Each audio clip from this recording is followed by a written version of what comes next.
Imagine losing a loved one to a prescription medication presumed to be safe. Unfortunately, this is the sad truth for one too many families, including Ed Ternan, whose 22-year-old son Charlie died after being poisoned by a counterfeit prescription medication he bought online.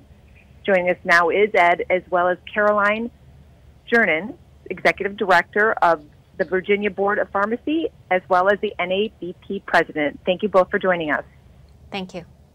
Caroline, what are the dangers of rogue online pharmacies and counterfeit medications?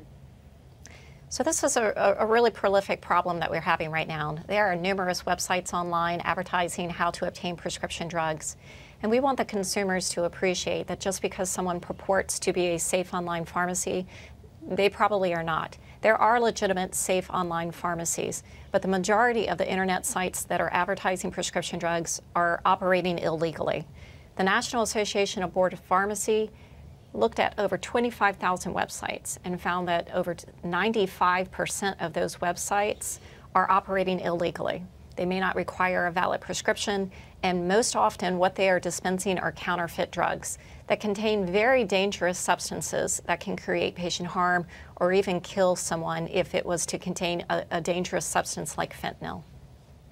And Caroline, why are online pharmacies and social media accounts so appealing to consumers as a source for medication? With the high cost of prescription drugs, it's very natural that people would turn to the internet looking for a cheaper alternative. We're very accustomed to ordering other types of items from the internet. And most of these websites do advertise drugs at cheap costs, so it's very appealing. They may also purport to be a Canadian pharmacy, and it's unfortunate, but citizens might think that therefore is a safe pharmacy for them to order their prescription drugs from. And as our country has conversation about legally expanding allowances for importing drugs from Canada legally, we really need to be careful to make sure that we're not creating an unintended consequence or opportunity for criminal activity to increase in the space. Ed, can you tell us Charlie's story? Well, in May of 2020, Charlie was a senior in college, and he went on a social media site to get a Percocet for his chronically bad back. Unfortunately, what he got was not a Percocet. What he got was a realistic-looking counterfeit pill made of fentanyl, which the doctors explained to us probably killed him in less than 15 minutes. Caroline, how can we be sure an online pharmacy is legitimate and that medication is safe?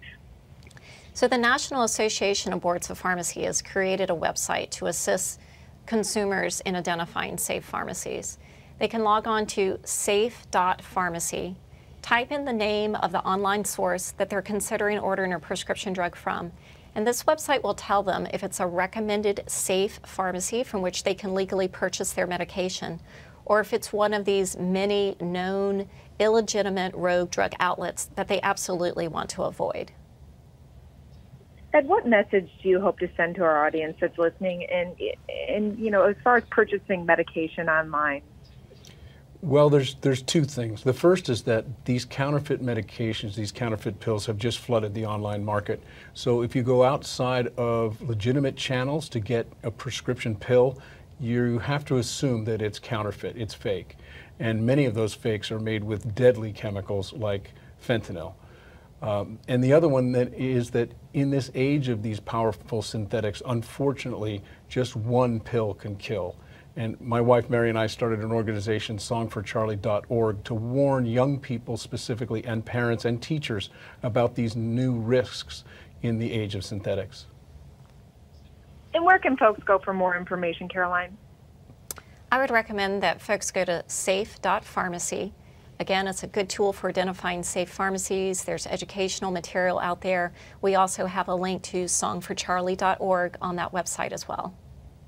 Thank you, and thanks to both of you for joining us. Thank you. Thank you.